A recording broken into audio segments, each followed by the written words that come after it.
pessoas percebem que algo não está indo bem naquilo que são as regras da sociedade. Então, para ter história do povo de Deus, faz-se necessário que pessoas queiram assumir um projeto alternativo. O projeto alternativo é sempre um projeto utópico. Essas são as palavras que nós fomos juntando durante o tempo.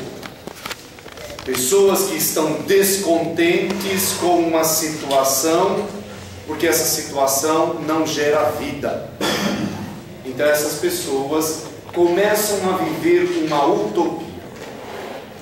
Essa utopia leva ao conhecimento de um Deus. E a palavra é exatamente essa: um Deus. Somente posteriormente é que essas pessoas vão perceber que não se trata de um Deus, mas sim do Deus. Então, quem é esse Deus? Então, conhecimento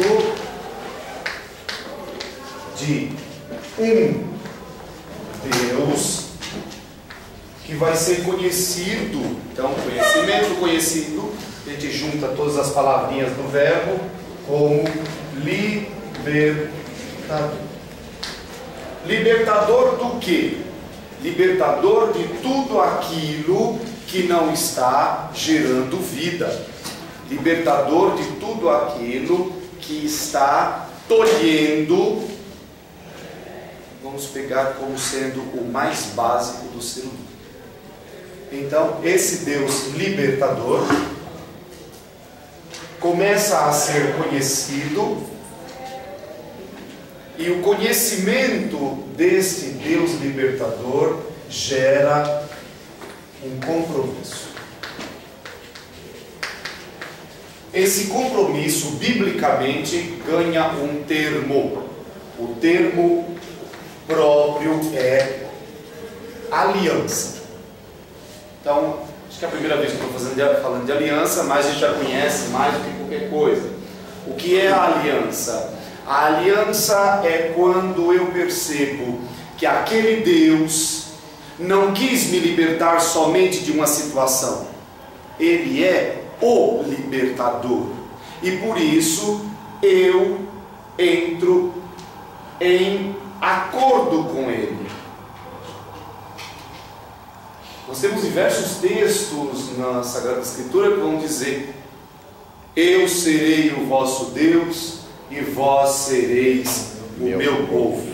Acho que um dos principais é aquele que fala do coração, e ele é importante ao ponto que seria bom a gente dar uma olhadinha no danado do texto. Alguém lembra? Eis que eu vou arrancar do vosso peito esse coração de pedra, no lugar vou colocar um coração de carne. Ezequiel 37. 36 não fica melhor? 36. Então tá bom. Tá do todo lado. É, tá pertinho, você chegou lá. Então você chega nesse, do 26 ao 28 os versos.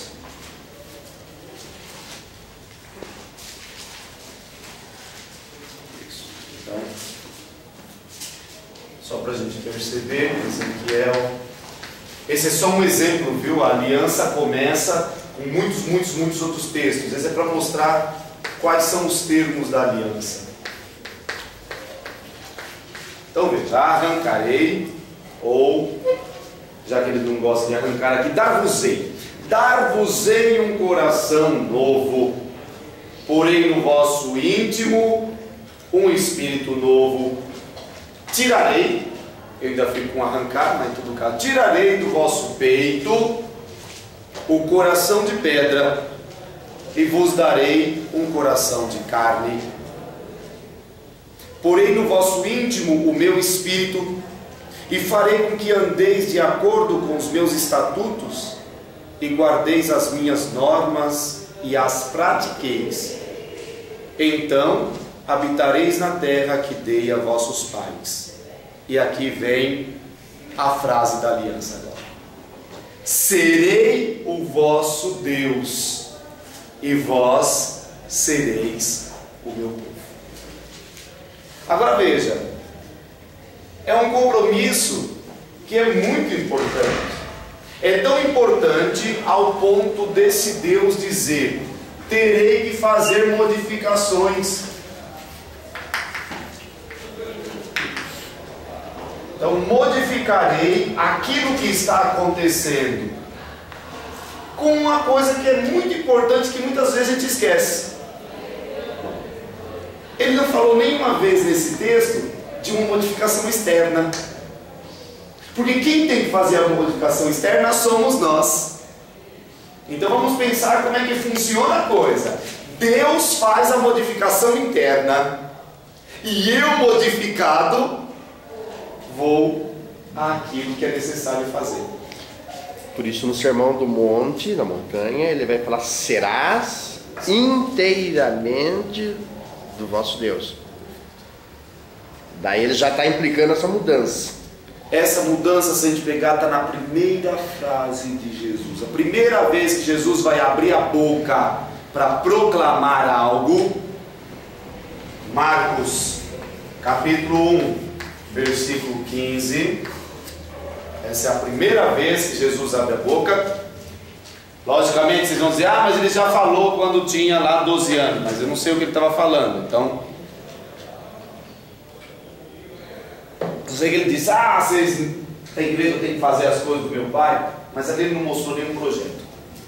Versículo 14: quando João Batista foi preso, veio Jesus da Galileia proclamando o reino de Deus e dizendo: o tempo se cumpriu, o reino se faz perto. Mude de mentalidade, acredite na boa notícia. Então veja, mude de mentalidade. Eu sei que na nossa Bíblia está escrito: convertei-vos, que nós estamos com a Bíblia de Jerusalém. Se estivéssemos com a Bíblia da Ave Maria, estaria escrito: fazei penitência, que é mais... mas é o que está escrito lá. Eu vou fazer o quê? Acontece que é o verbo metanoel. Metanoel vem de duas palavrinhas: metá mais nous. Nous é a mente.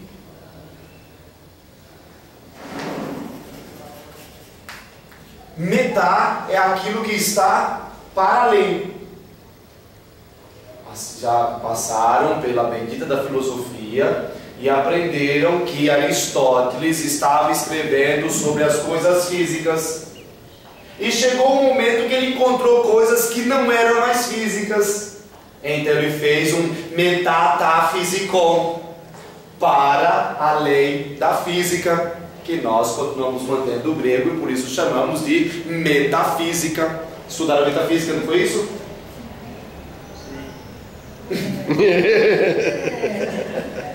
Metafísica é tudo aquilo que não se encaixou dentro da física. Não se encaixou dentro da física, ele está para além.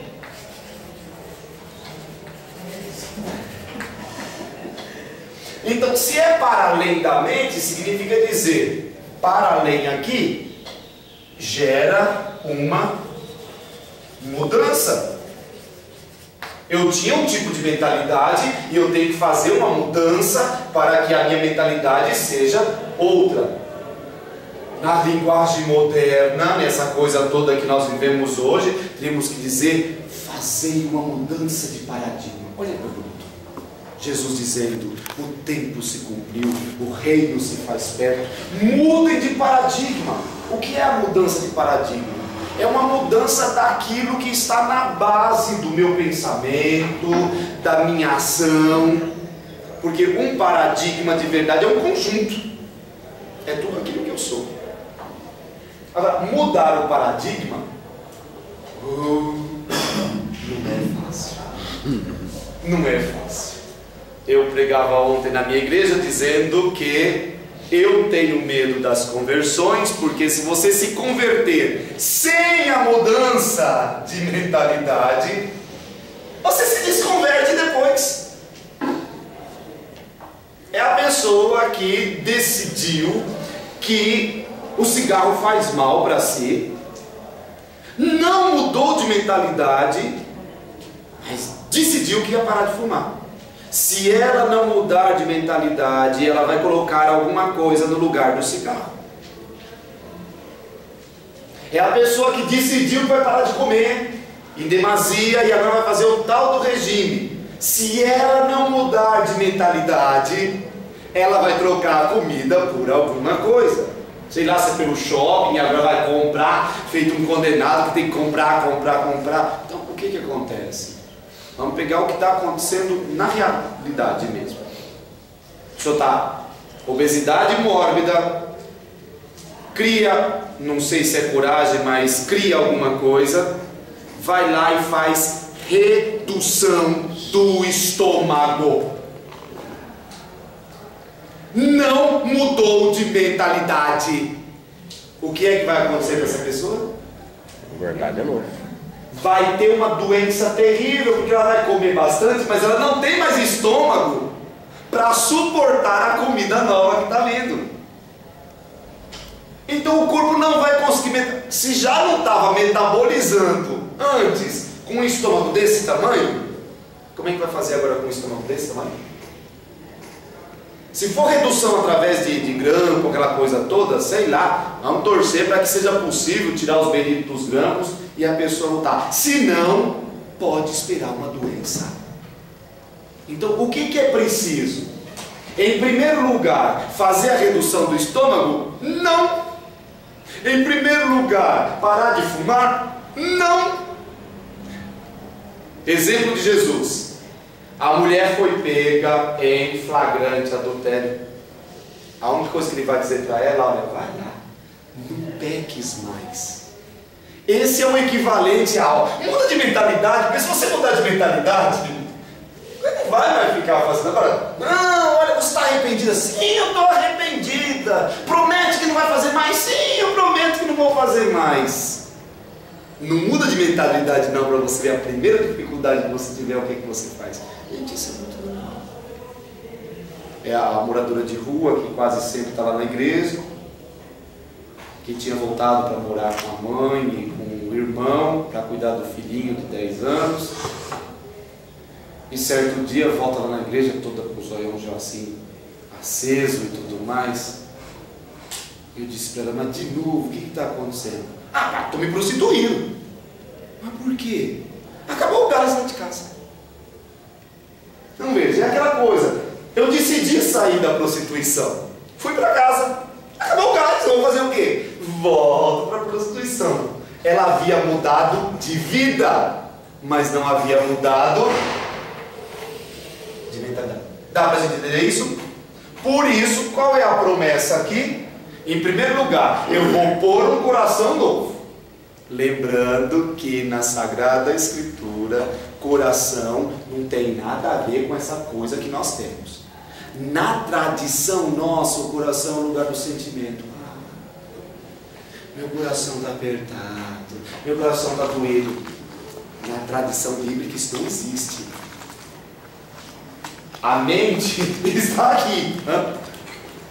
Maria guardava tudo não no cérebro.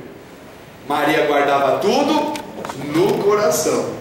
Não é que Maria ficava lá para esse, ai, que bonitinho, que eu estou gostando. Não, não é nada disso. Significa dizer que Maria meditava. Hoje, para meditar, a gente usa o cérebro. Para o judeu, meditar é usar o coração. Por isso, Deus não vai dizer, vou arrancar a vossa mente e vou colocar uma outra. Não, não. A tradução, vamos dizer assim, não literal, mas que levasse ao entendimento hoje seria essa. Tirarei da vossa cabeça esse cérebro, colocarei um cérebro de carne, de verdade nem de carne, que eu não sei nem do que é isso, de massa cinzenta. Nesse cérebro eu vou colocar o meu espírito, ou seja, vou colocar ideias novas, porque o espírito é o que gera ideias, é o que gera tudo. E aí sim vocês vão ser capazes de seguir as minhas leis, os meus estatutos, fazer tudo isso. Quando a gente começa a viver a lei dentro da gente, talvez eu encontre um outro exemplo. Estamos trabalhando numa empresa, a empresa é rígida aos extremos, mas ainda é uma empresa arcaica. Não aprendeu ainda que se quiser me controlar, basta colocar uma câmera lá em cima. Então não tem câmera, não tem nada disso, ela é ainda aos moldes antigos. Se o encarregado passa, mas eu trabalho até mais rápido do que eu deveria fazer. O encarregado não está, operação tartaruga. O encarregado está voltando. Ou eu mudo de mentalidade, e mudar de mentalidade aqui o que seria? Deixar que a lei daquela empresa esteja dentro de mim. Se a lei da empresa está dentro de mim, com encarregado ou sem encarregado, eu faço. Olha, vocês ficam um pouquinho em silêncio que eu vou sair um pouco. Se vocês só ficam em silêncio porque eu estou aqui dentro, significa assim, na hora que eu sair, para. Você está falando da questão da mulher, que você atendeu, tudo. O caso preocupa muito. Como que fica a questão da necessidade? Existia uma necessidade. Sim. A necessidade levou ela a uma não mudança de mentalidade, uma não mudança de vida. Como que... A necessidade levou ela a uma não mudança de vida e não a uma mudança de mentalidade, por um simples motivo. Quando eu tenho a necessidade, eu faço determinados passos. Quando eu conheço o caminho chamado mais fácil, eu já nem faço os outros passos. Não é que primeiro tentei emprego, não consegui emprego. Depois tentei pedir esmola, não consegui esmola. Depois tentei, vender o meu cabelo, ninguém quis comprar o cabelo. Fui fazendo isso. E lá no último lugar, não tinha mais nada para fazer, sobrou só o corpo. Pode até ser que se encaixe o que você está dizendo. Mas alguém que já conheceu, vamos dizer assim, alguém que aprendeu a fraudar, ele começa a viver uma vida honesta. Ele percebe que tem uma chancezinha. Se ele não mudou de mentalidade, o que ele vai fazer? Ele vai fraudar de tudo. Então, a necessidade aqui não é o principal. Ela está com fome, isso é verdade. Mas é a mesma moça que quando está de boa vontade e com fome, vai no semáforo e consegue convencer o pessoal a dar algum dinheiro para ela. Agora, se eu for para o semáforo, vai demorar 2 dias para eu conseguir. Então, espera um pouquinho. A coisa não é tanto a necessidade, mas nesse momento o que é que parece ser mais fácil? Porque nós sempre encontramos uma desculpa, nós brasileiros, através daquilo que é real. O pobre.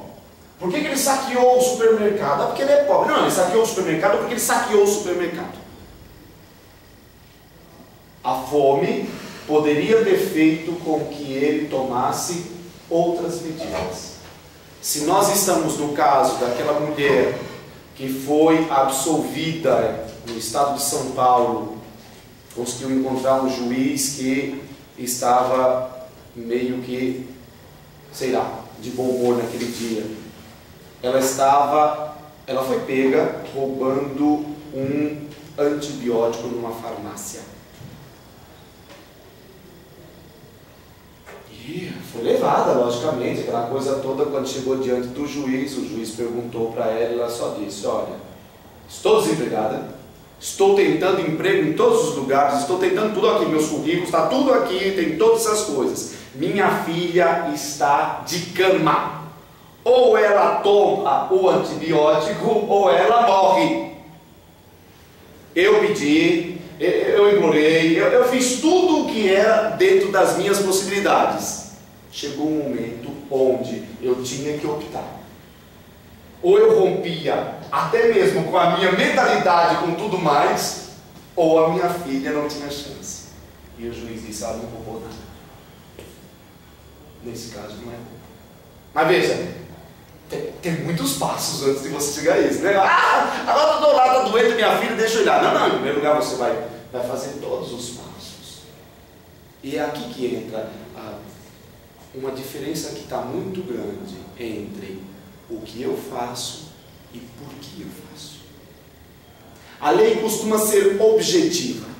A lei objetiva, ela tem o seu sentido, Mas a objetividade é muito complicada, porque objetividade significa dizer tal coisa, tal coisa, tal coisa, gera tal coisa, tal coisa, tal coisa, que deve ser paga de tal jeito, de tal jeito, de tal jeito.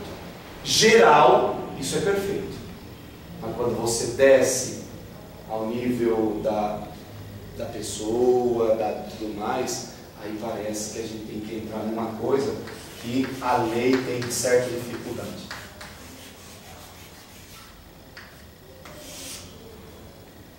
Casuísmo significa dizer cada caso deve ser tratada de um jeito. A lei não pode fazer isso no geral.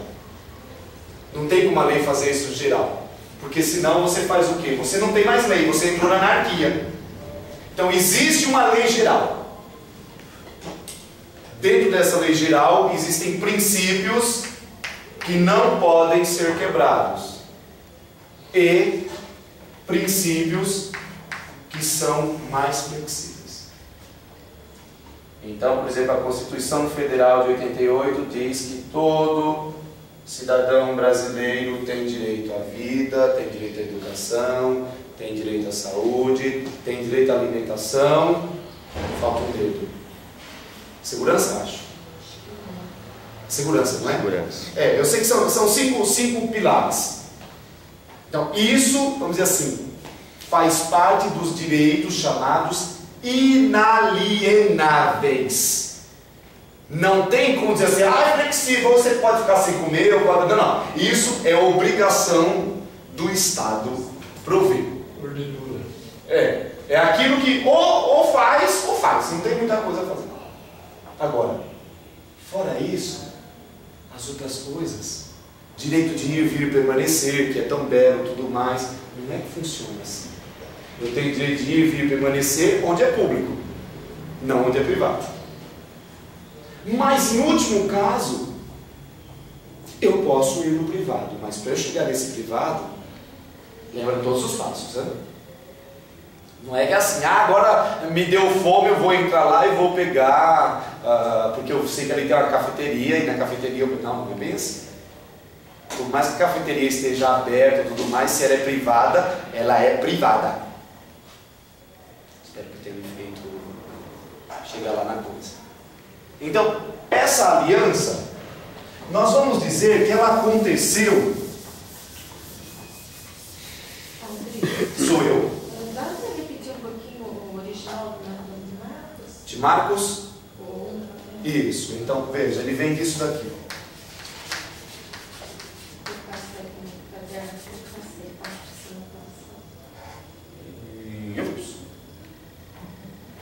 Metanoia, é essa palavra. Metanoia vem do verbo metanoel, que significa dizer meta, para além, nos, noia, nós, da mente. Então você deve dizer uma mudança de mente. Que, de um jeito bem simples, mudança interna. Ponto. Se houver uma mudança interna, o externo vai responder com aquilo. Se houver uma mudança externa, nem sempre o interno responde com aquilo. É essa. Aí a tradução fica como? O tempo se cumpriu? O tempo se cumpriu, o reino se fez próximo. Mude de mentalidade, acredite na boa nova. Então, metanoia é essa mudança de... Se alguém disser mudança de atitude, pode ser também. Então, mudança que não é externa, ok? Por isso que aqui já no Ezequiel já dizia: eu vou tirar, eu vou pôr, eu vou fazer, e quando tudo isso acontecer, vós sereis o meu povo e eu serei o seu Deus. Onde é que começou tudo isso? Naquela história que nós estamos, nós chamamos compromisso do Êxodo. Mas nós estamos percebendo já durante as aulas que Êxodo aqui não é somente aquele do grupo que saiu do Egito e foi parar em Canaã. Êxodo aqui significa, êxodo é a palavra grega de novo, né? Vem de ek.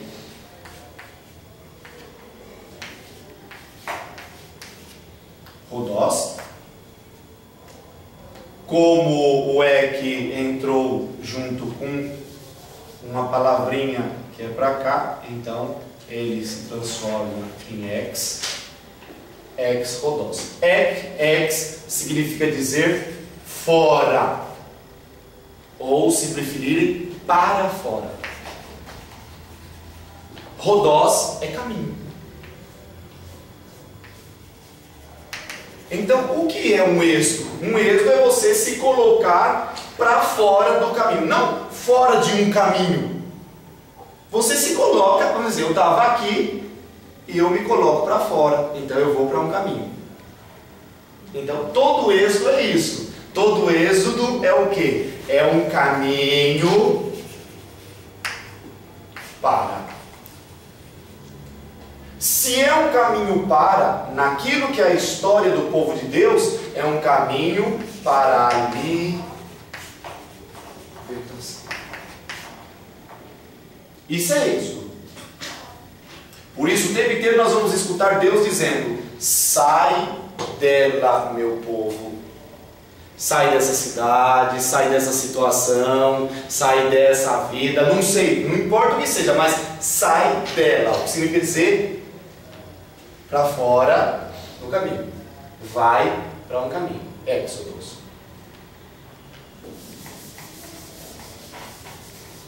Esse caminho é um caminho que não é curto, que não é fácil, porque nenhuma mudança é curtinha. Esse negócio de, me converti. Faz quanto tempo? 10 minutos? Opa, era um pouquinho. Essa é a história de Neymar de Barros. Para quem não conhece, tem um livro bom que ele escreveu, que se chama Deus Negro, onde ele diz: enganei vocês por 15 anos. Ai, gente, que vergonha aqui. Ele tinha acesso a todos os lugares. Tinha acesso às sacristias, tinha acesso às casas de bispos, tinha acesso a casas de padres. Fazia palestras só para lotar estádios mesmo. Era do Gigantinho ao Morumbi, de não sei o que lá. Como chama de vocês aqui?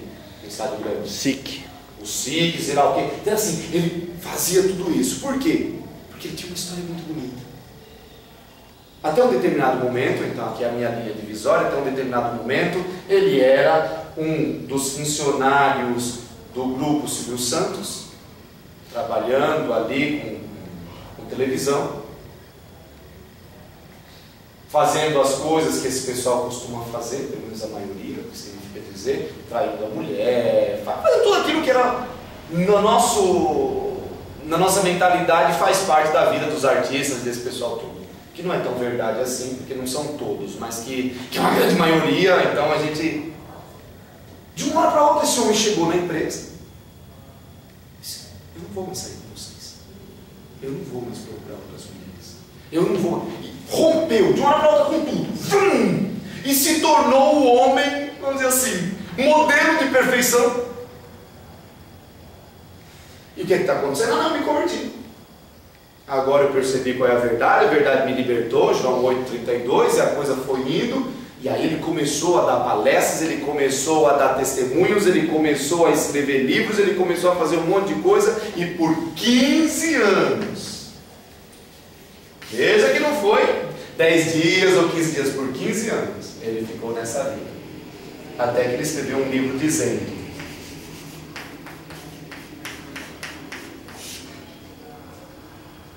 eu nunca fui um convertido. Eu fui um contratado. Se é verdade ou não, não sei, mas são palavras dele. Deus Negro. Ainda se encontra para atacar a capinha bem preta, fininho, tudo mais. Ele se chama Neymar de Barros. Eu não sei a editora, né? Ele diz: fui contratado pela maçonaria P2. Maçonaria P2 é uma lenda que a gente não sabe se existe mesmo ou não. mas ela vem daquela época do bispo Marcinkus, quando foi denunciado o Banco do Vaticano, quando deu todo aquele rolo. Então Sindone, Calvi e um terceiro. Na Itália se fala muito dessa maçonaria P2, porque maçonaria P2 significa dizer uma maçonaria dentro da igreja, para conhecer os podres da igreja, e conhecer os podres da igreja, controlá-la, porque tem ela nas mãos. Se é verdade o que ele estava dizendo, isso é lá por volta dos anos 82, 83, já existia seminaristas, padres, bispos e, quiçá, cardeais, formados pela P2, com uma única função: controlar a igreja de dentro. Teoria da conspiração? Loucura de Neymar de Barros? Uma forma dele conseguir vender livros, já que depois de 15 anos a tua fama começa a baixar? Não sei. Só sei que o que está escrito é isso. O que está escrito é isso. Então veja, se é verdade o que ele disse, ele pode até ter tido uma conversão, mas não teve uma mudança de mentalidade. Estou seguindo somente o que ele disse, ok?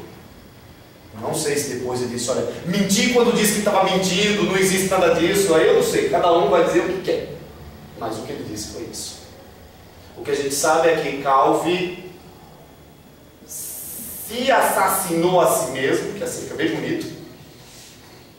Os filhos estão tentando provar até hoje que não tinha como ele se assassinar a si mesmo daquele jeito. Ele foi morrer na França, pendurado pelo pescoço numa ponte onde não tinha assim muito como a própria pessoa fazer aquilo. Sabe aquele negócio do tipo, é mais difícil fazer aquilo do que se matar? Quem que é esse, Ronaldo? Um dos que trabalhava, ou chefes do banco, que seria um dos chefes, ou alguém que tentou romper com a P2. Se você escrever lá Calvi, talvez já apareça no Google a vida desse pessoal. Ou Sindone, então tem tudo isso. Marcinkus depois foi denunciado, a coisa foi feia. Alguns dizem que ele não tinha culpa de nada, outros dizem que ele tinha culpa, porque quando surgiu, eu não sei se vocês ainda lembram, os juízes de mão limpas, era assim que eles eram chamados na Itália. Um grupo de 5 juízes doidos, que disseram, vamos enfrentar a máfia. Não, é que você é doido fazer um negócio desse, né? E enfrentou a máfia. E quando enfrentou a máfia, começou a prender chefe da máfia tudo quanto é lado. Lógico, é igual aquele juiz que mora no Mato Grosso, que está morando no tribunal. Já faz mais de 2 anos que ele não sai do tribunal. Ele levou um colchonetezinho, levou um fogareirozinho, e a vida dele é no tribunal, porque ele enfrentou determinadas pessoas ali que talvez se colocar o pé para fora, mas esse pessoal doido. Aí dizem que descobriram que a igreja estava com... A igreja, quando eu digo aqui, é o banco. O banco da igreja tinha ligações com a máfia, tinha ligações com um monte de coisa, né? Nós éramos sócios de fábrica de camisinha, éramos sócios de... Porque assim, o que dizem que estava acontecendo? O pessoal estava investindo dinheiro do Vaticano onde desse mais dinheiro. Então nessa de investir onde estava dando mais dinheiro. Recentemente teve essa matéria. De novo, Tem algumas coisas acontecendo. A história é cíclica.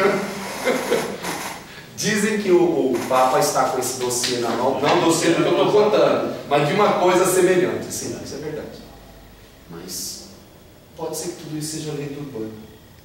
Pode ser que tudo isso seja teoria da conspiração. Eu só acredito numa coisa: onde aparece a fumaça, vai ver, tem alguma coisinha ali, porque uma brasinha ali, ou sei lá, um gelo seco, alguma coisa está fazendo sair fumaça dali, e tudo isso queima, né? Então eu volto lá para onde eu estava. Sair do caminho, ou sair para um caminho, eu dizia que era difícil por um simples motivo: o Deus da aliança não faz promessas vãs. Todas as promessas que esse Deus da aliança, esse Deus libertador faz, são promessas como essa que a gente viu aqui. Eu cumpro a minha parte e você cumpre a sua. Se você cumprir a sua, pode ter certeza de que a coisa vai dar bem. Então, aqui a gente pode lembrar de uma coisa: Deus é sempre fiel à aliança. O ser humano, eu vou deixar com um ponto de interrogação. Então, todas as vezes que aconteceu algum problema, o povo percebeu: nós rompemos uma aliança. Olha que interessante. Então, se você pegar em toda a história, sempre que nós fazemos alguma besteira, é porque rompemos com a aliança. Qual é a aliança? Se vocês cumprirem tudo aquilo que é do direito, eu serei o seu Deus, vós sereis o meu povo, e tudo vai bem. Então, para que isso aconteça, a pessoa tem que passar por um processo de mudança.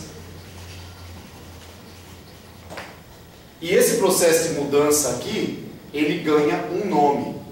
Ele ganha o nome de deserto. Então, se vocês prestarem atenção, na Bíblia, cada vez que nós temos alguma mudança para acontecer, ou a gente faz um jejum grande, ou faz uma caminhada grande, ou faz um jejum com caminhada grande, ou vai para um lugar oculto e ali vive o seu deserto, o próprio Jesus vai parar no deserto. E eu sempre gosto de brincar com o meu povo nisso, porque é assim, o texto diz: quando Jesus foi batizado, o Espírito o impeliu ao deserto para ser tentado por Satanás. E aí eu sempre pergunto: mas que espírito é esse que está empurrando Jesus para ser tentado por Satanás? O que vocês me dizem?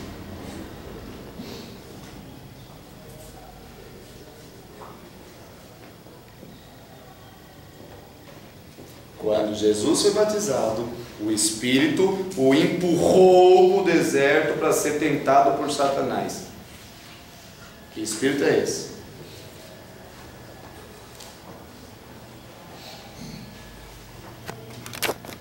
Se vocês quiserem, está em Mateus 4, versículo 1.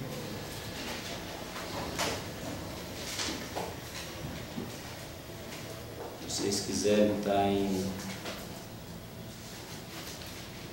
Marcos 1, versículo 12, ou Lucas 4. Os três textos colocam: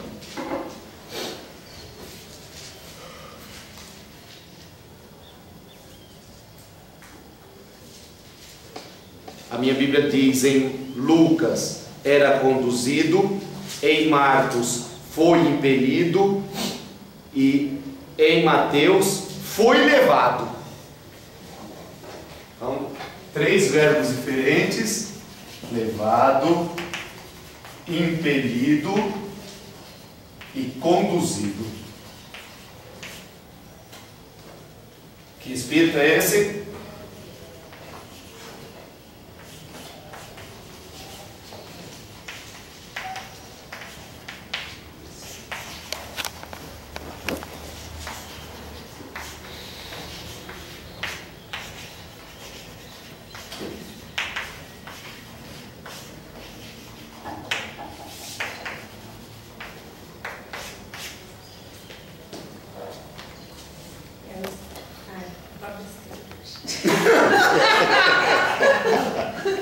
Seria assim, é o Espírito enviando para a renovação, porque vai ver quando a pessoa cai, colocada dentro da tentação, ele tem a opção de ver o... Não, está levando para ser tentado mesmo. Já está levando para ser tentado. Então, mas Fábio, que espírito é esse? Tentado, não é ali que a gente decide por livre-arbítrio, da gente sei. se identifica diante das nossas ações? Já está dizendo que espírito é esse. Até agora você não disse que espírito é. O Espírito Santo levaria alguém para ser tentado? Mas para a renovação, estou pensando errado. Não sei. Ai, sim. Vai. Ratzinger coloca que Jesus ele volta ao deserto para retomar a caminhada do povo. Né? A Bíblia coloca. Ok, Ratzinger pode dizer isso, é bonito. Bonito isso? Mas por que foi levado para ser cantado? Primeiro, antes de ser porquê, eu quero saber quem é que está levando. O Espírito Santo. O Espírito Santo levaria mesmo alguém para ser tentado? Na nota de rodapé, sim.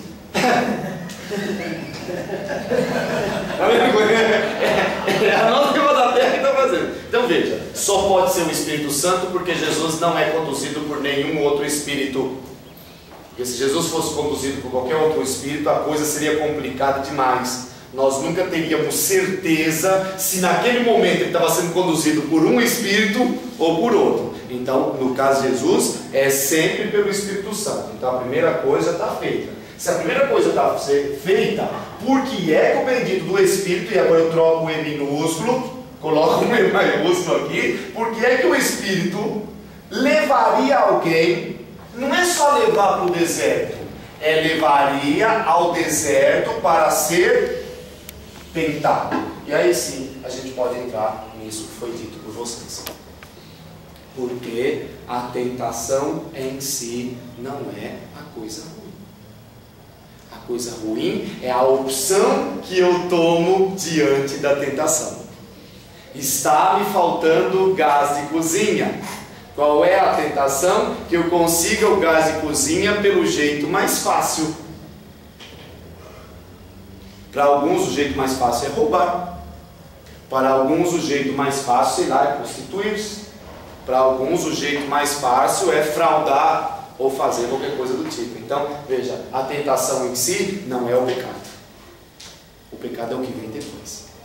Então, Adão e Eva foram tentados e sucumbiram à tentação. O povo de Deus no deserto foi tentado e sucumbiu à tentação. Jesus está demonstrando que é possível ser tentado e não sucumbir à tentação. Por isso, a função do diabo é muito importante. A função dele é exatamente essa. Ele é o funcionário público que vem para passar o teste do Enem. E se você não passou no Enem, a culpa não é dele, não. A culpa é tua. Porque a única coisa que ele pode fazer é trazer a provinha do Enem e dizer: olha, hoje todos nós vamos fazer a provinha aqui e pronto. Agora, ele não presta, ele trouxe essa prova. Espera um pouquinho. Em primeiro lugar, você só vai fazer a prova do Enem se você tem outras coisas em vista.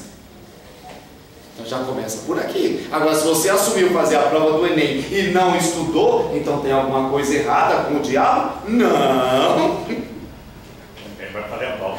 Quem vai fazer a prova? Só que desde o início que a gente prefere dizer: não, a culpa, ó, foi ele. Não fosse ele. Uma coisa é ser tentado, outra coisa é aceitar A tentação. Perfeitamente.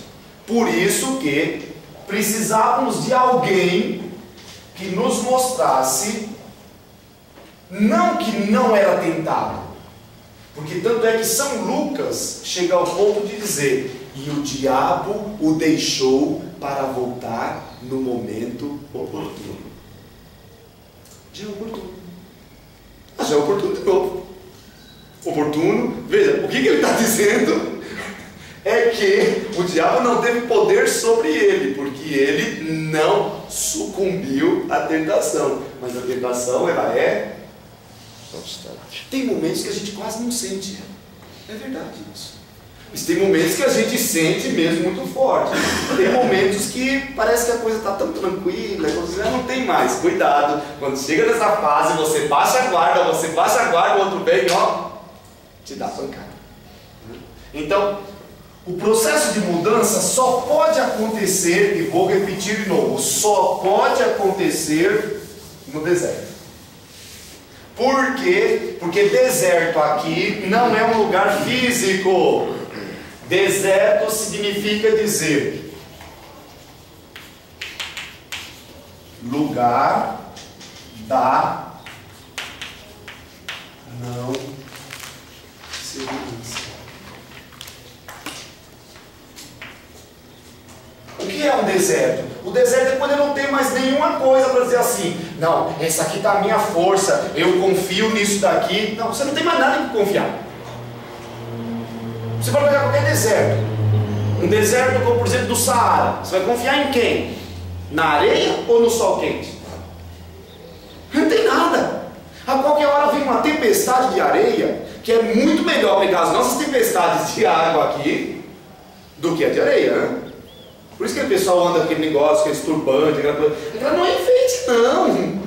É enfeite quando a gente está num lugar como o Brasil. Aqui dali é para não entrar, porque a areia entra em todos os lugares possíveis e imagináveis, né? Então por isso, tampa a cara, fica só o olhinho de fora. Agora deve ter óculos também para tudo isso, porque senão a coisa complica. Ok, saímos desse tipo de deserto, vamos para um deserto de gelo, como na Antártica ou lá no Ártico ou aqui no Antártico, e a gente vai encontrar o quê? Nada! É gelo, gelo, gelo e mais gelo. De vez em quando você vai encontrar um urso polar, que é pior ainda. Então, melhor não encontrar o urso. Então, onde é que está a tua segurança nesse momento? Agora veja, está tão ruim, mas eu ainda tenho meu empreguinho. Está tão ruim, meu marido me bate todo dia, mas eu ainda tenho a segurança dele. Está tão ruim, eu não estou conseguindo aprender direito, mas de vez em quando dá certo. Então veja, enquanto você tem alguma segurança, você não muda. Gente, mas isso é assim mesmo. Por isso que quando um grupo na minha paróquia está indo muito mal, eu deixo morrer. Porque enquanto não morrer, não pode surgir um novo grupo. Na minha paróquia anterior, eu tinha um grupo de casais que não passava de 7 nem 8 casais. Mas para, a gente já está junto há 10 anos. Sim, esse é o problema. Faz 10 anos que vocês são um grupo e agora ninguém mais consegue entrar, porque vocês já têm uma caminhada. Imagina, é como se hoje entrasse uma pessoa nova para estudar conosco aqui. De tudo isso ia ficar assim, o que ele está falando? Com certeza para vocês não tem mais isso do que ele está falando, porque o que eu estou fazendo é uma retomada de tudo que a gente já fez. Mas pegue alguém que não tivesse participado das aulas. Se eu não parasse, fizesse de um jeito diferente, ou seja, parasse, entrasse no processo de deserto, a pessoa não ia entrar conosco. Então o que é o deserto? O lugar da não segurança. Eu não quis dizer insegurança, porque insegurança para nós parece mais uma coisa de sentimento, de não sei o que lá, eu estou tão inseguro. Então não. Mas não segurança, se você quer fazer o português correto, é insegurança mesmo, ok? Então, sim. Mas a medida é assim, quando o ser humano para e pensa, não, eu vou ter que mudar, senão essa situação não vai mudar. Eu acho que a partir dessa consciência já começa a acontecer. Não começa? Deus queira. Ou não para todos? Não para todos. Deus queira, mas não para todos. Então, quando eu não tenho mais nada que me dê segurança, naquele momento, eu posso me lembrar da única segurança verdadeira. Agora, viu o que eu disse? Eu posso me lembrar. Porque tem muita gente que no momento de insegurança, ele morre no deserto, né? Porque aqui, morrer no deserto, a gente sempre assim, é que a gente gosta muito da coisa física, né? Morrer aqui é porque ele morreu mesmo. Não, não, não. Morrer no deserto significa dizer, se perdeu no caminho.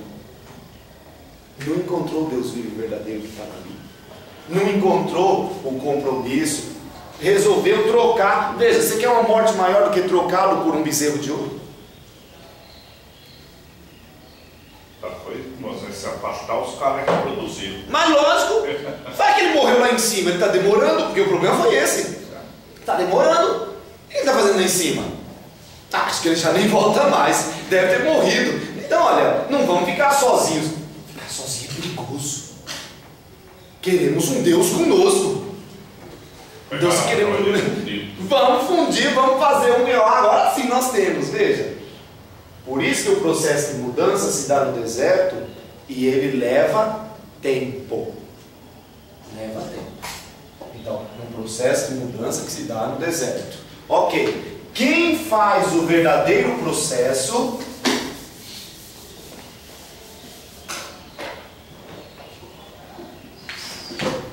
Então, quem faz o verdadeiro processo encontra a vida plena. Que no Antigo Testamento nós vamos dizer encontra Canaã. Moisés perdeu no meio do caminho? Perdeu, né? Perdeu. Quando teve a crise de Massa e de Meriba, você reza no breviário, ali o Moisés duvidou. Se você pegar os capítulos finais do Deuteronômio, a frase para Moisés vai ser exatamente essa: você duvidou. Você não tinha direito de duvidar. Que os outros duvidassem, tudo bem, mas você fez a experiência da sarça ardente, você fez a experiência do seu canal. Então, já que você duvidou, você vai olhar a terra prometida, mas não vai entrar. Então, a gente pode chamar também de terra prometida.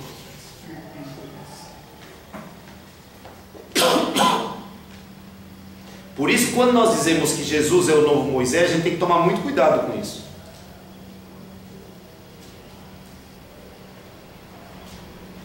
E essa expressão está muito popular, né? Tá, sim. Popular. Ele é o novo Moisés no sentido que ele está levando para a libertação, mas ele não vai fazer as mesmas coisas que Moisés, não. Então, Mas deixa no entendimento da sociedade essa expressão, que ele é. sim.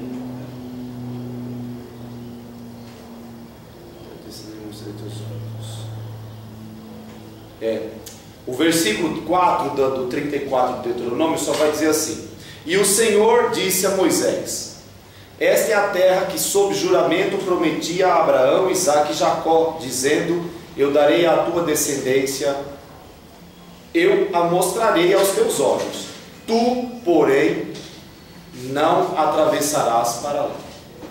Mas não é aqui que diz o porquê não. O porquê já foi dito em outro lugar. Espera só um pouquinho, que é um padre que está tentando falar comigo já há 2 dias. Alô? Fala que eu te escuto. Tudo bem, diga. Eu estou achando que sim, da caixa postal. Aí ele liga para mim. Aí da caixa postal. Aí eu ligo para ele. Da caixa postal. Mas tudo bem. É um padre religioso que... Então veja.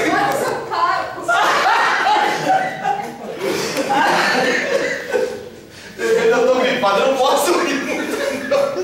Vai tirar bispo lá, você vai tirar bispo. Estou querendo, tem que ser rápido. Concordo. Então vamos lá. Diz que quem quer nunca chega. Ah, então não quero mais não. Nunca quis. Não sou digno dessa. Mas sabe o que é assim a falsidade? Então vamos lá. A vida plena é Canaã, é terra prometida. 2 nomes já estão bons, depois a gente pode encontrar outros. Eu vou depois bater no iPad e a gente encontra onde é que Deus diz o problema de Moisés. Mas é verdade, foi a crise de Massa e Meriba. Porque quando em Massa e Meriba vocês tentaram... Massa e Meriba que ele bate 2 vezes na rocha. Na rocha, mas antes de bater na rocha ele duvida. E aí ele vai conversar com Deus. Deus diz... Você bateu a segunda vez. Né? Aí Deus diz, mas cria vergonha, Moisés. Eu te chamei. Então veja, isso daqui se dá. Então eu vou até fazer uma junção que não é do nosso texto, mas para que a gente possa perceber. Para nós hoje, deserto começaria exatamente aqui. Porque no deserto você tem que fazer um processo duplo. A primeira coisa que você tem que fazer no deserto é morrer. Então Moisés morrer no deserto não é uma coisa ruim. É que a gente está pensando de novo de modo físico. O Moisés que veio até ali é um homem terrível. É um homem que manda matar as pessoas só porque as pessoas fizeram um bezerro. Não estou dizendo que fazer um bezerro seja uma coisa simples, hein? Mas parece que não precisa assim também. Vamos matar todo mundo, vamos fazer não sei o que lá.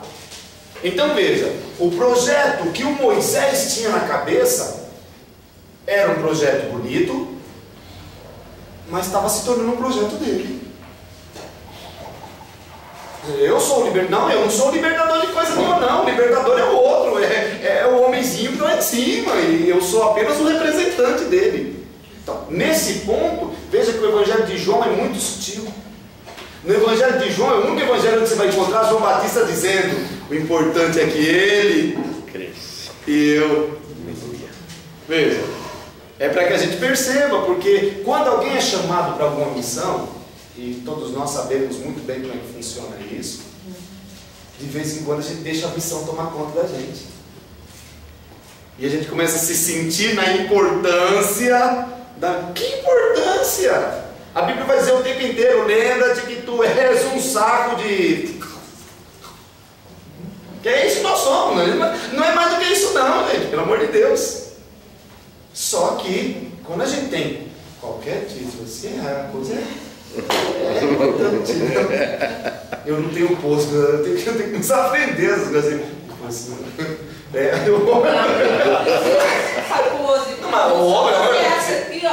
Tem que ser pomposo. Então veja. Achou? Olha aí que diz. 32, Deuteronômio 32, 50. Deuteronômio 32, 50. Que vai dizer... Então vamos pegar já desde o 48, que diz anúncio da morte de Moisés. Então diz assim: nesse mesmo dia o Senhor falou a Moisés: sobe a esta montanha dos Abarim, sobre o monte Nebo, na terra de Moabe, diante de Jericó, e contempla a terra de Canaã, que eu te dou como propriedade aos filhos de Israel. Morrerás no monte em que tiveres subido.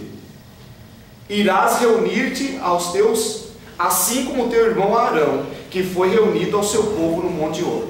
Pois fostes infiéis a mim no meio dos filhos de Israel, junto às águas de Meriba, Cádiz, no deserto de Sim, não reconhecendo a minha santidade no meio dos filhos de Israel.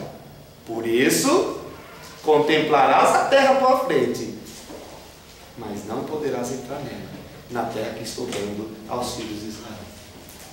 Agora sim, está respondido por que Moisés então não pôde, né? Então, 32, do 48 até o 52. 32, do 48 ao 52, Deuteronômio. Então eu dizer que o batismo é o processo do deserto. Porque todo processo tem que ter esta dupla função. Primeira, morte. Batismo em primeiro lugar não é vida. Batismo em primeiro lugar é morte. Por quê? Porque eu tinha uma vida de pecado e eu tenho que morrer para o pecado. E a criancinha pequena, a gente diz: está morrendo do pecado original, não é isso? É o que fala. Não, é isso sim. Não digo que fala, não, porque está sendo gravado. Quando está sendo gravado, é isso. Está vendo? Tem alguma coisa por trás. Mas veja, não é só um processo de morte. Porque se fosse só um processo de morte, então não seria uma coisa de Deus. Na vida divina, na vida que Deus oferece, não existe morte final. Morte é sempre passagem. Porque o segundo processo é o processo de vida. Então, todo batismo tem que ser um processo que vai da morte para a vida. E aqui vida, a gente diz vida nova. Porque se for a vida anterior, não foi processo verdadeiro. Hein? Como é que Jesus vai dizer isso? Quem pega no arado e olha para trás, não é digno de mim. Porque significa dizer, se você pegou o arado, é porque você está morrendo para a vida anterior e começando uma vida nova. Quem olha para trás vira sal. Não foi isso que aconteceu com a mulher de Ló? Isso.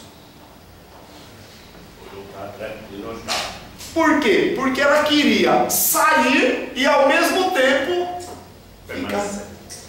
Veja como é estranho isso. É a pessoa que quer fazer a mudança, mas permanecer como era antes. Não tem como você ser honesto e continuar roubando, gente, pelo amor de Deus. Não, eu mudei, eu sou uma pessoa boa, tudo mais. E deixa o cacete no outro. Pera um pouquinho, tem alguma coisa errada. Por isso, de novo, Jesus, parece que Jesus sabia das coisas, viu?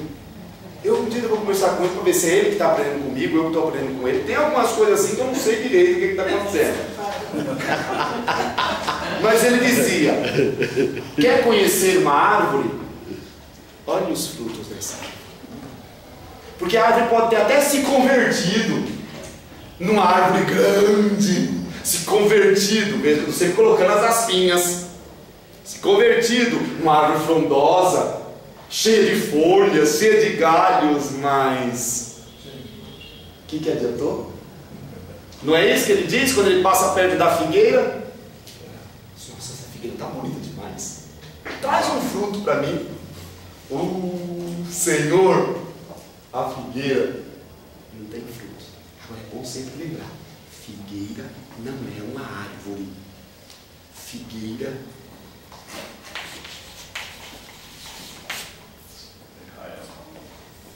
onde é que Jesus viu Natanael? Evangelho de João, capítulo 1.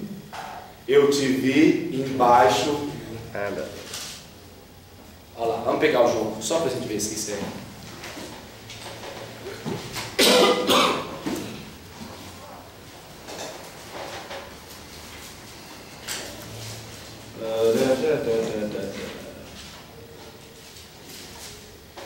Versículo 45, Filipe encontrou Natanael e disse, então, João 1, 45, encontramos aquele de quem escreveram Moisés na lei e os profetas, Jesus, o filho de José, de Nazaré. Perguntou-lhe Natanael, de Nazaré pode sair algo de bom? Filipe lhe disse, vem e vê. Ou seja, eu não vou perder meu tempo com argumentos para contigo. Quer saber se é de verdade ou não? Faça experiência. É isso que significa vem e vê.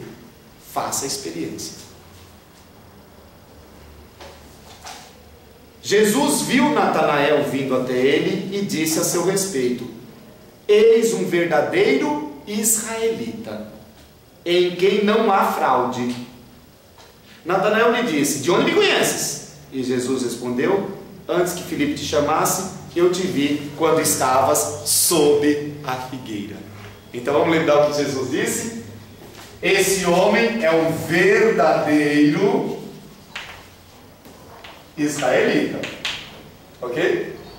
E até ele vai se faltar, como assim? De onde você me conhece? Ele diz, eu vi você embaixo da figueira. Ou seja, você estava sendo fiel ao judaísmo. Mas ou essa figueira dá frutos, e aí o que Jesus vai dizer? Vocês já não estão mais dando frutos. É feio isso, é uma crítica gigantesca que Jesus faz. E o meu medo é a crítica que ele vai fazer a nós, né? Mas é lógico que nós fomos enxertados na figueira. Paulo vai dizer isso. Paulo vai dizer, nós não fazíamos parte do tronco, mas a gente foi enxertado. Agora, foi enxertado para fazer o quê? Para dar frutos, e que o vosso fruto permaneça. Se não dermos frutos, daí vai ser cortada. São ramos. Mas só corta os ramos se já estiver dando frutos, né? Porque o que ele diz é isso. A árvore que já está dando frutos, a gente vai lá e poda, que é para poder mais fruto. Agora, se não estiver dando fruto, aí não corta os ramos, não. Deixa viver até. Pois é, agora esse deixa viver tem um versículo muito importante para dizer isso, né? Acho que foi o primeiro domingo da quaresma. Diz assim, Senhor, já faz 3... Não, o Senhor é que diz, já faz 3 anos que eu venho buscar fruta aqui e eu não encontro. Vamos cortar, vamos arrancar isso. E a pessoa diz, não, Senhor, vamos fazer assim. A gente vai pôr mais adubo, a gente vai fazer uma série de coisas, vamos esperar mais. Se no próximo ano, que o Senhor voltar, não encontrar fruto, Agora eu só não sei em qual ano nós estamos, viu? Vamos torcer para a gente esteja no primeiro ano, segundo, terceiro. Porque se já for no quarto ano, ou produz, ou vai ver a prova, ou produz, ou vai chegar aqui. É bonita a terra prometida, né? Olha, é bonita. E vai morrer. Que é exatamente isso. A terra prometida não é somente o céu, né? A terra prometida tem que começar aqui. O céu é sempre o quê? A plenitude daquilo que você já começou aqui. Agora, ontem tem um autor que eu gosto muito, está vivo ainda. E o danado, todo domingo, ele faz uma homilia de 5 minutos. Ele faz italiano. Se vocês entenderem italiano ou lerem italiano, ele se chama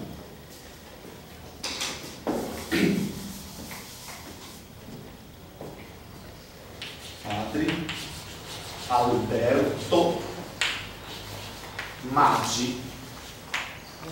Falar. Ele tem livros escritos, traduzidos para o português, e ele tem um site que é www.studibiblici.org. E agora, se não for .org? Se não for .org, na hora que você escrever Estude Biblici, ele vai te mostrar. E aqui ele tem todas as homilias que ele faz. E vale a pena. Está em italiano, mas assim até a pessoa pode treinar, porque vem um escrito, bem falado, vem tudo mais. E adiante ele dizia: Pedro, quando ouviu o discípulo amado dizendo, é o Senhor, Pedro se assustou e tudo mais, e ele diz, e aí vem escrito uma coisa que é estranha. Pedro percebeu que estava nu, se vestiu para pular na água. Espera um pouquinho, a roupa segura você na água, nu você tem agilidade para chegar mais rápido. Por quê? Ele diz, porque no grego não está escrito se vestiu. Então já começa daqui. O grego diz, Pedro cingiu-se. Opa! Cingiu-se faz recordar a quinta-feira santa. Na hora que Pedro percebeu que era o Senhor, ele percebeu e entrou no processo de conversão. Então Pedro entrou no seu deserto agora, fazendo o quê? Imitando o seu Senhor. Cingiu-se. Cingiu-se, porque estava nu. Estava nu do quê? Das obras de amor. Era isso que estava faltando para Pedro. Então nós não estamos falando aqui de roupa, de não sei o que lá, mas, agora veja, são certas coisinhas que as nossas traduções não deixam perceber. Então eu propus, com a medida da Paulus, traduzir o livro dele de João. Gentilmente eles me mandaram uma cartinha dizendo, a gente vai ver, daqui uns 2 anos a gente dá a resposta. Então significa dizer, esquece, não vai ser traduzido de João. Mas olha, é uma leitura muito bonita dele. Eu devo ter uns 20 livros dele, todos em italiano, porque no Brasil só tem Nossa Senhora dos Heréticos, que é um livro fantástico, lá dos anos 80, e eu não sei se tem algum outro, mas no site dele já tem em português, né? Tem gente traduzindo. Então no site dele tem muita coisa em português. Vejam as homilias dele, e aí vocês vão perceber como tem gente falando besteira. É uma coisa muito interessante. Mas eu volto onde eu estava. Eu estava exatamente na vida plena que vem através do batismo, porque o batismo é a passagem da morte para a vida nova. E se é passagem da morte para a vida nova, significa dizer, batismo tem a ver com...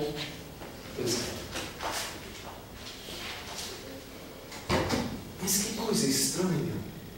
Se o povo já está na terra prometida, como é que a gente vai então fazer a passagem do tribalismo para a monarquia? O povo de Deus tinha fugido da monarquia. O deserto do Egito é fuga da monarquia. Aqueles primeiros hebreus lá que tinham fugido das cidades-estados estavam fugindo da monarquia.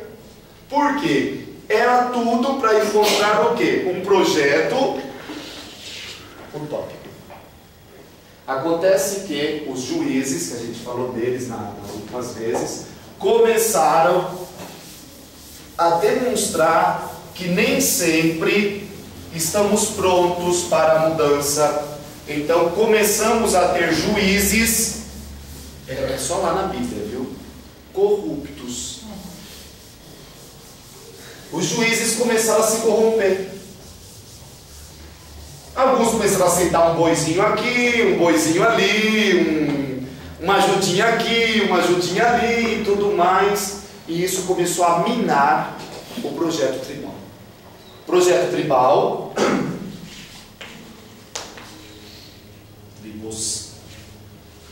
Projeto tribal nós podemos chamar de projeto Abel. Lembramos isso?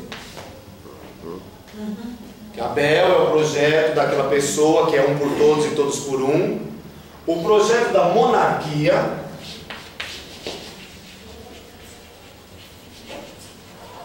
é um projeto. O Caim é com ele ou com ele? Eu nunca sei direito. É Caim ou Caim? M. Ok, venceu a maioria. Se não for, errou a maioria. Então veja, a coisa é exatamente essa: tribo versus monarquia. Por quê? A tribo é um projeto, vou escrever de novo aqui a palavrinha, utópico, porque na tribo nós vivemos uma fraternidade. Nós vivemos um negócio chamado solidariedade.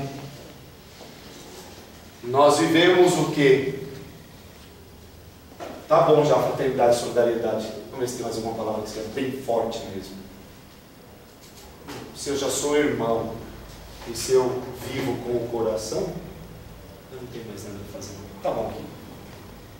Vamos só colocar aqui que é o sonho de Deus.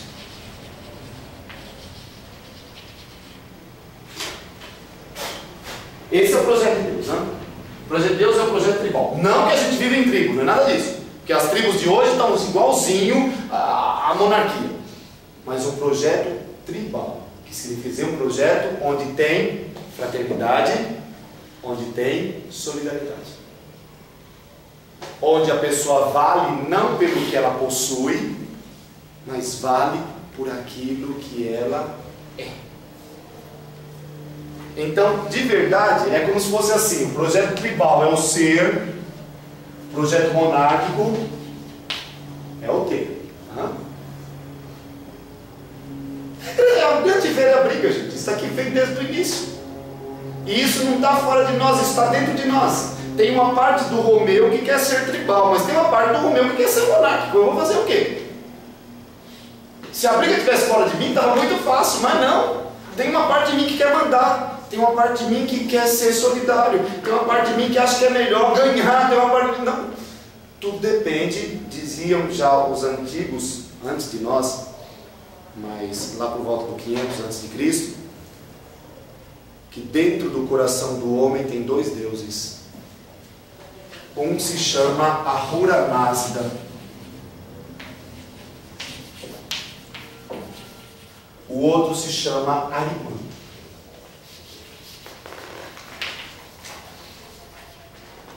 É daqui que vem a religião do mazdeísmo, ou zoroastrismo, ou qualquer um desses nomes que a gente quiser, ok?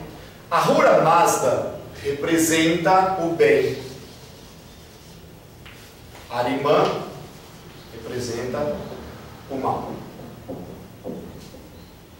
O que eu acho interessante nessa forma do pessoal ver, que é uma religião antiquíssima, já tem o quê? Pelo menos 2.500 anos, é que eles dizem: o bem e o mal são dois deuses que estão dentro do coração do homem. Os dois têm o mesmo poder, mas eles precisam ser alimentados. Se você alimentar o Ahura Mazda, ele vence. Se você alimentar o Arimã, ele vence. Por isso, nesse momento, qual dos deuses você está alimentando no teu coração? Se a gente tira daqui e traz para aquilo que é o cristianismo, nós vamos encontrar Jesus dizendo: não é aquilo que entra pela boca que vai destruir a vida da pessoa, que vai purificar a pessoa, mas aquilo Que sai da boca para fora. porque é de dentro do coração que sai a maldade, a miséria, mas também de dentro do coração que sai a bondade, a justiça, o amor. O que significa dizer? A boca fala daquilo que o coração... Veja, então, as religiões antigas, elas não são assim tão diferentes, elas são diferentes no jeito de você explicá-las. Por isso que dá para encontrar Jesus Cristo até mesmo em lugares onde parece que Ele não está. Você não vai encontrar uma religião propondo: vamos matar criancinhas, vamos fazer... Não tem esse tipo de coisa. De vez em quando eles erram mais, erram menos, acertam mais, acertam menos, e a gente sabe que a plenitude está no cristianismo, não porque é a nossa, mas porque aquele homem, de tal modo, viveu o projeto que ele trouxe, o que significa dizer, ele é mesmo o filho do Pai, ele é mesmo aquele que revelou tudo. Buda sentiu-se revelado, mas ainda era uma revelação que levava somente para o intimismo, levava para não sei o que lá e tudo mais. Se você pegar Jesus, não faz isso. E aí vem a diferença. Enquanto Buda é iluminado, Jesus não é iluminado. Ele é a própria luz. Agora veja, se isso é verdade, então por que dizer que Buda é ruim? Se Buda é iluminado, significa dizer que em algum momento ele recebeu da luz verdadeira. Quem é a luz verdadeira? Jesus. Ok? Isso para dizer, você encontra coisas boas nas outras religiões. Quem disse isso foi o Concílio Vaticano II, quando disse: as sementes do verbo em todos os lugares, até mesmo no tipo ministério. Então significa dizer que a gente pode encontrar. Agora, por que é que eu vou buscar sementes se eu tenho a árvore? Ok? Dá para entender por que eu ainda continuo acreditando mesmo no cristianismo? Dom Cláudio Cardeal Umes, quando era meu bispo, ele dizia assim: a salvação é como um bolo. Cada religiãozinha tem um pedacinho do bolo, mas por mais que eles tenham pedacinhos do bolo, o bolo em si é nosso. Então significa dizer, para que eu vou ficar buscando migalhinhas do bolo lá, se aqui eu tenho a parte central do bolo? Alguém pode ser salvo nas outras religiões? Pelo amor de Deus! Que Deus terrível seria esse, que nesse momento salvaria só 2 bilhões e mataria e mandaria para o inferno, sei lá para onde, 5 bilhões de pessoas. Então, por isso que o próprio Evangelho vai criar Mateus 25. Como eu disse na primeira aula, não é para nós. Quando o Filho do Homem vier, Ele vai reunir de todas as nações, dos povos, o que significa dizer, não dos cristãos, para o julgamento. O julgamento é da etne, ou seja, das nações. Então, o juízo universal não é para o cristão. O cristão já foi julgado, ó. Não pense que ele vai ser julgado. Eu estava com sede, deu um copo d'água. Né? Isso é para o pagão. Isso é para o pessoal da outra religião, que não conhecendo Jesus, porque vai dizer: mas a gente nunca te viu. Ninguém sabia que era você. Eu disse: mas vocês ajudaram. Eu estava com fome, vocês vieram comigo. Mas como que tem comido? Não, eu tinha visto. Viu sim. Cada vez que fizesse um dos meus pequenos. Agora, se você não consegue ver Jesus ainda, então eu não sei se no peito você está levando aquela cruz que o pessoal está gostando de cantar agora de novo e tudo mais. Então, não levar a cruz no peito dessa vez é ir além disso. Então, quer queira, quer não, se esse era o projeto, como é que de uma hora para outra, pessoas que já estão vivendo isso daqui, pessoas que estão colocando em prática isso daqui, decidem sair daqui e fazer o retorno, que é o pedido deles. queremos um rei para nos proteger. Gente do céu, que pedido mais terrível! Se nós queremos um rei para nos proteger, é porque o rei nosso, que é o rei verdadeiro, não está nos protegendo. Então, o retorno à monarquia é uma rejeição do projeto de Deus. Então, vamos colocar um xizinho aqui, rejeitar. Rejeitar. Com J mesmo, não é? É. Então vai ficar com J. Se alguém diz que é rejeição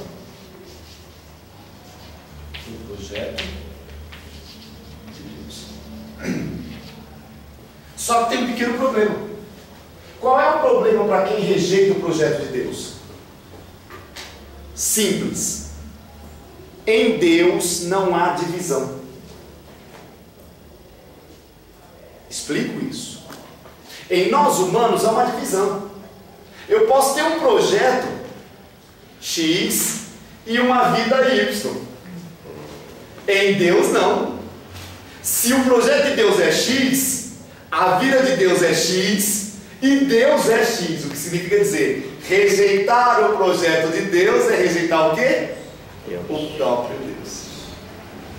Então não tem aquele negócio de tipo, não, mas eu rejeitei o que ele falou. Não, rejeitou o que ele falou, rejeitou a ele próprio. Até aqui tudo bem? Então, rejeição do projeto de Deus, que de verdade é uma rejeição do próprio Deus. Como é que a Bíblia explica isso? Caim mata Abel. Capítulo 4 de Gênesis. Posso levantar uma heresia aqui? Sim. Gênesis 4. O conceito de Sim. Por que a direção da igreja lá central é monarquia? Pois é. Vamos buscar já os fogos, já que ele queria uma heresia. Heresia a gente queima na fogueira. Então vamos pensar assim. A coisa é exatamente essa. Nós não prestamos atenção nos evangelhos. Ontem o evangelho deu uma resposta para essa pergunta. Ontem. E a resposta é exatamente essa. João capítulo 21. E a gente vai encontrar. Pedro acaba de dizer: vou pescar.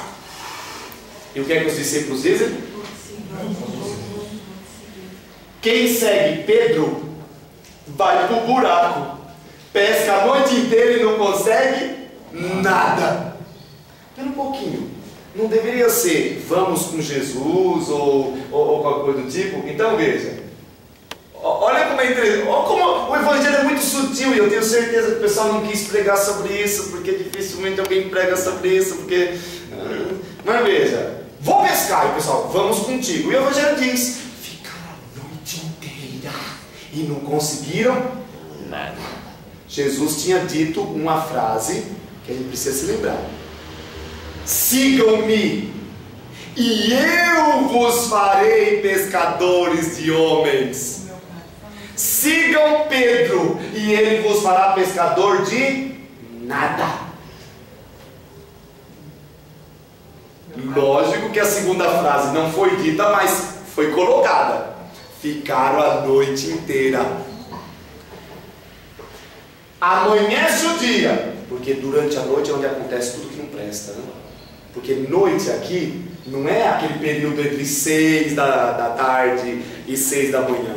Noite aqui significa dizer está afastado da luz. Quem era a luz mesmo? Que eu já não lembro mais. Jesus. Na hora que amanhece, quem é que já está à margem? Isso é o evangelho de ontem. O próprio Jesus. E ele diz: eu estou com um pão aqui. Vocês não têm nada para dar gosto no pão? Olha a coisa. Quem é Jesus? É o pão da vida. Então o que ele tem? Ele tem pão, porque ele é o pão. Só que quem que tem que dar gosto no pão? Nós. Nós temos que dar gosto do pão. Vocês não têm nada? A gente pescou na liveira, mas não conseguiu nada. Joga as redes. 153. Veja, agora não é Pedro mandando pescar. É Jesus mandando pescar. E na hora que eles jogam as redes, 153 peixes. que mal conseguiu até arrastar. Quem é o único que percebe? O discípulo amado. Bom. João, não diga João, porque se for João não pode mais ser o Romeu, não pode mais ser o José. É o discípulo amado. Quando a gente dá nome para ele, Limita. fechou, limitou, não tem mais ninguém. Então o Evangelho nunca deu nome para ele, porque é exatamente para isso. Pode ser que tenha sido o próprio Simão Pedro, mas naquele momento ele não é Simão Pedro. Se ele descobriu naquele momento quem ele é, o discípulo amado, pode ter sido um dos filhos de Zebedeu. Se vocês prestarem atenção, o Evangelho foi tão sutil ontem que não deu nem nome para o João e para o Tiago, hein? Começou dizendo, estava Simão Pedro, estava Tomé chamado Dídimo, os filhos do Zebedeu, que significa dizer, ó, tem uma crítica aqui gigantesca nos dois. Ok. O discípulo amado diz, é o Senhor. Nessa hora Pedro cai em si. Por isso que tem todo o sentido do Pedro cingir-se. Ou seja, o que Pedro percebeu nesse momento? Eu sou o chefe, mas tem alguém acima de mim. Maior. Quando o Papa, que é um monarca, percebe isso, não tem problema nenhum.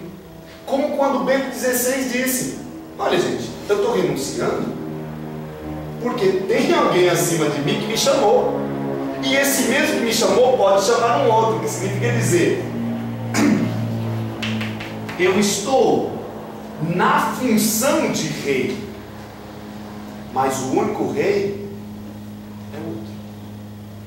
Então aqui o grande problema da monarquia é o problema já do Gênesis 3, onde o homem quer tomar o lugar de Deus. Esse é o grande problema. Agora, Deus é rei, mas Deus rege sempre através de alguém. Já é tempo? 2 minutos. 2 minutos. Então, Deus sempre rege através de alguém. Deus não desce do céu para Ele mesmo reger. Quando a pessoa se lembra disso, seja papa, seja presidente, rei, não importa o título que a gente está dando para eles. Qual é o grande problema quando nós queremos...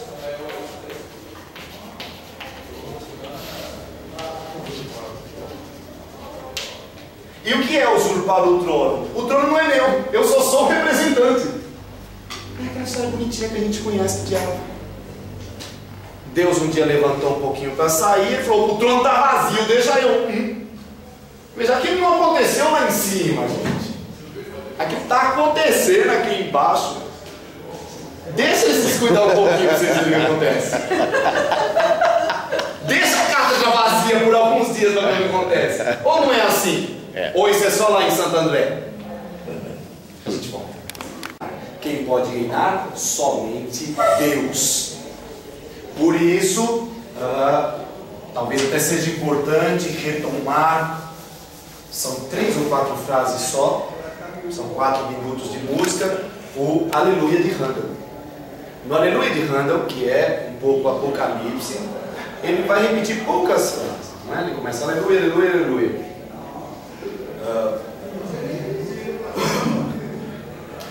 E ele shall reign forever and ever. He shall reign forever and ever. King of kings, forever and ever, and Lord of lords. Hallelujah, hallelujah. King of kings, forever and ever. Hallelujah. And he shall reign forever. 2 frases só. Não, eu estava pensando que eram 4, são 2 frases. 4 minutos cantando só a mesma coisa.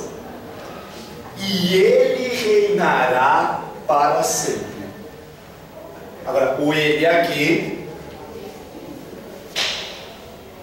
porque ele é Rei dos Reis, Senhor dos Senhores. Deus é mais. Então veja.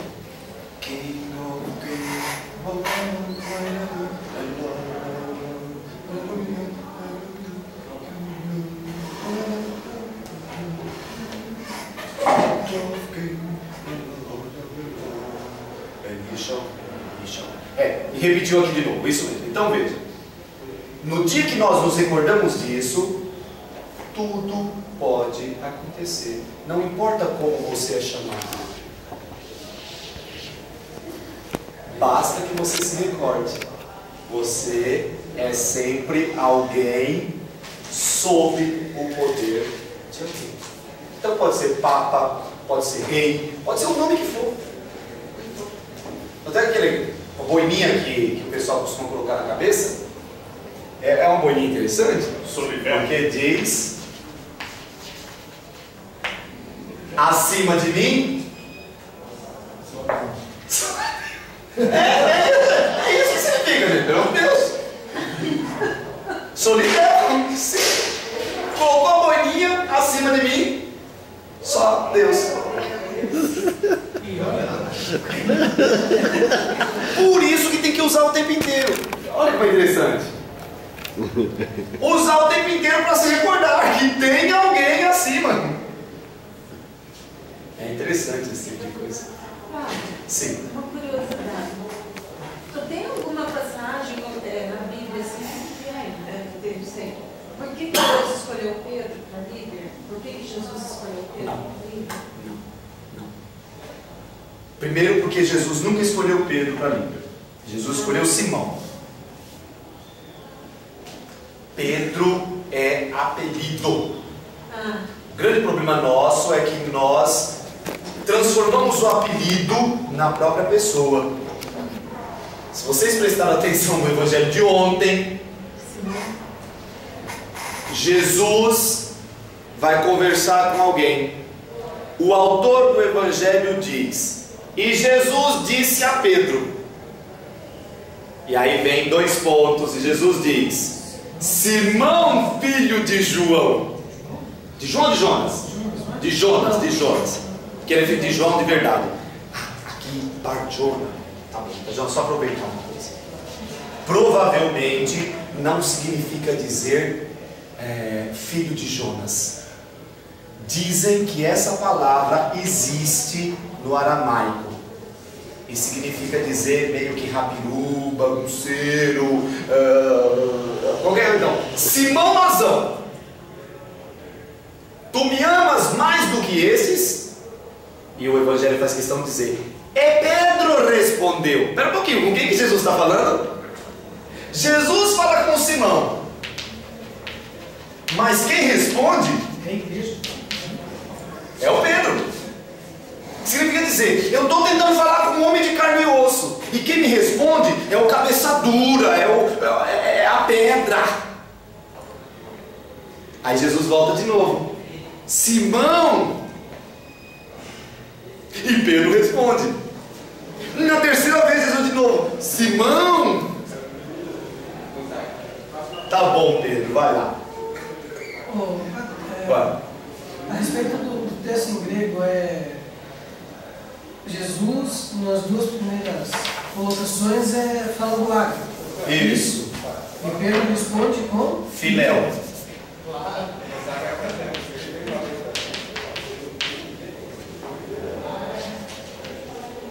Agapasme. Isso é um ponto de interrogação, ok? Agapasme. E ele responde Filose. Mesmo que a gente não entendesse nada do grego, dá para perceber que isso é uma palavra e isso é outra, não dá? Que não é a mesma coisa.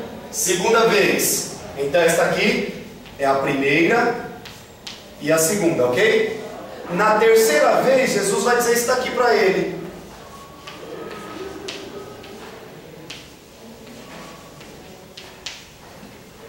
ele vai responder.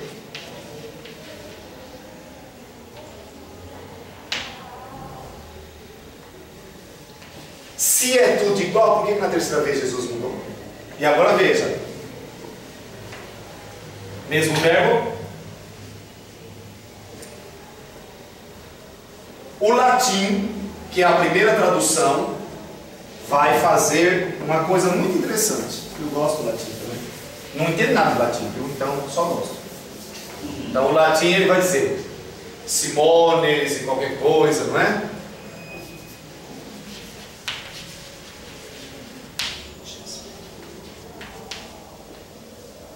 Diliges-me, do verbo diligere. Tens por mim uma...